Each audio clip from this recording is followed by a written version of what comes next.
Hello everyone, let's see how to calculate leave balance in Excel.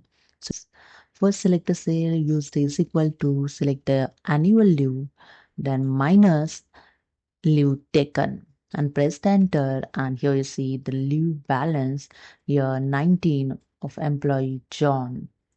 So now select the cell, double click on this corner point to fill below cell, and you can see the all employees leave balance here calculated. Next here, the leave earned. So annual leave 24 days. Employee has worked in 7 months. Then the employee name John and annual leave 24 and months work 7 months.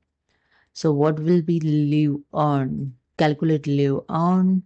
Select the cell. Use the is equal to in bracket. Select the annual leave divided by 12. Bracket close.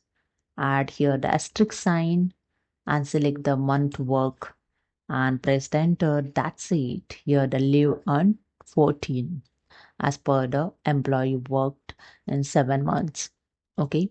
So hope you understood. Subscribe the channel. Thank you.